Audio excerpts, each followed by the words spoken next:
En 1970, Arthur Ashkin demostró que un haz láser enfocado era capaz de acelerar e incluso atrapar partículas neutras del orden de micrómetros.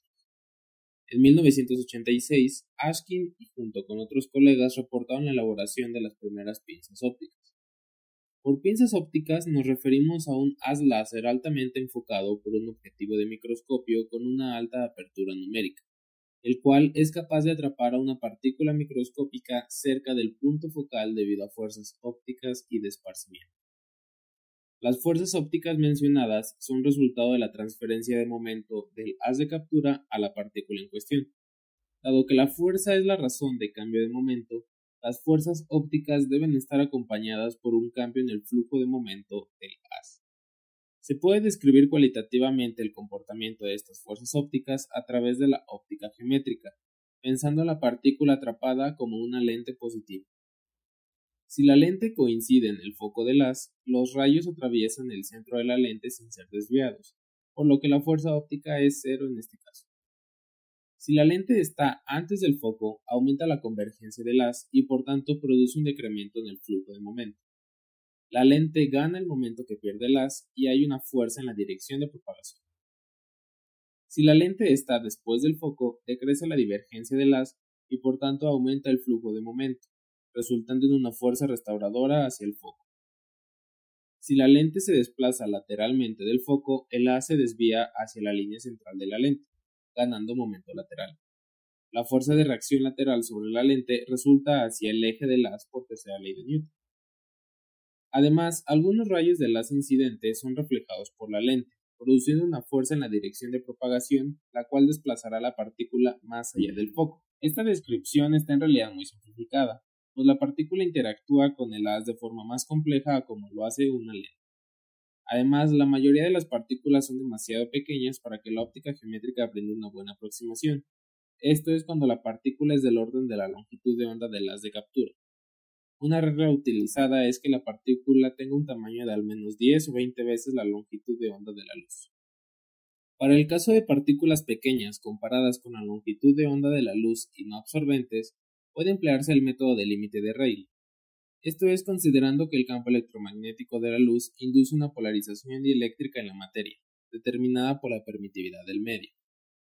Para el caso de una esfera en un campo uniforme, con base en teoría electromagnética, se puede llegar a que el momento dipolar inducido en la esfera por el campo eléctrico E está dado por la ecuación 1, en donde n sub med es el índice de refracción del medio y m el índice relativo entre la partícula y el medio. Además, a partir de la energía de un dipolo en un campo aplicado, se puede mostrar que la fuerza que actúa sobre la esfera está dada por la ecuación 2. Al ser proporcional al gradiente de la irradiancia, se le acostumbra llamar fuerza gradiente. Por otro lado, el campo eléctrico aplicado varía con el tiempo, cambiando la dirección del momento dipolar inducido, el cual al oscilar radia energía. Dado que la energía es removida del haz incidente y rerradiada, el momento también debe ser removido del haz incidente. Para un esparcidor de Rayleigh, la rerradiación es simétrica y tiene un flujo de momento total de cero. Por lo tanto, la transferencia de momento a la partícula es igual al momento asociado con la energía perdida, y la fuerza tiene una magnitud dada por la ecuación 3, donde K es el número de onda del haz de captura. Esta fuerza es usualmente conocida como fuerza de esparcimiento. Dado que la fuerza gradiente y de esparcimiento escalan con el volumen a tamaños suficientemente pequeños, cualquier partícula no absorbente podría ser atrapada, pero este no es el caso en la práctica. La partícula atrapada presenta movimiento aleatorio debido a fluctuaciones térmicas.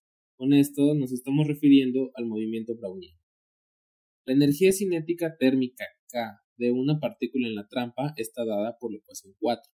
Donde K sub B es la constante de Boltzmann y T la temperatura absoluta. Además, la fuerza gradiente es conservativa al provenir del gradiente de un potencial, el potencial de captura, que se muestra en la ecuación 5.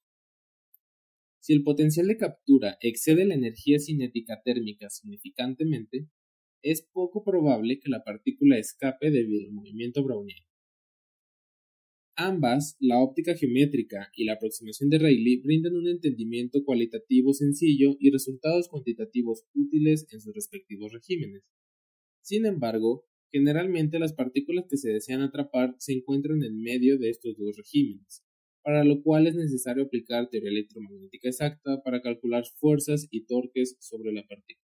En general, una pinza óptica se compone de 3 partes: captura, obtención de imágenes y detección de la posición. En la mayoría de las aplicaciones, el láser es de onda continua, su longitud de onda es en la región visible o infrarroja cercana del espectro, y su potencia está entre 10 mW y 1 W. El rayo láser se expande mediante un telescopio para llenar la abertura posterior de un objetivo de un microscopio de alta apertura numérica. Está dirigido por un espejo dicroico hasta el objetivo y finalmente es enfocado por el objetivo a un punto de difracción limitada dentro de la muestra. Este punto focal son las pinzas ópticas. Generalmente, el objeto a atrapar se suspende en una solución acuosa que se mantiene entre un portaobjetos de microscopio y un cubreobjetos.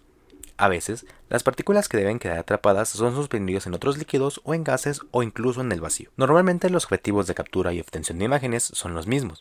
La luz para la imagen le proporciona un condensador, que es una parte integral de cualquier microscopio.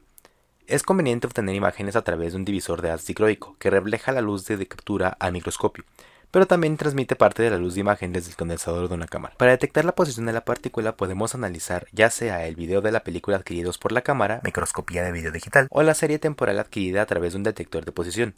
En este último caso, el condensador recoge la luz dispersada hacia adelante y la proyecta sobre un detector de posición, normalmente un fotodetector de cuadrante o un detector de detección de posición. Esto detecta los cambios en el patrón de luz dispersada hacia adelante debido a los cambios en la posición de la partícula. Es debido a los distintos usos que se les pueden dar a las pinzas ópticas que podemos discernir entre distintos tipos de ellas, como lo son la pinza óptica basada en trampas de luz enfocada. Estas utilizan un láser focalizado para crear un gradiente de intensidad de la luz. La luz se enfoca en un punto, generando un campo de fuerza óptica que atrapa partículas pequeñas en el centro de ese punto focal. Se usan en la manipulación y estudio de partículas microscópicas como átomos, moléculas e incluso células biológicas. La pinza óptica basada en trampas de doble haz emplea 2 haces láser contrapuestos para crear una trampa óptica. La interacción de las 2 haces produce una fuerza que atrae las partículas hacia el punto donde se superponen los haces. Suelen aplicarse en manipulación y estudio de partículas pequeñas, así como en diseños de fuerzas microscópicas. La pinza óptica basada en microesferas utiliza microesferas dieléctricas para crear un gradiente de intensidad de la luz.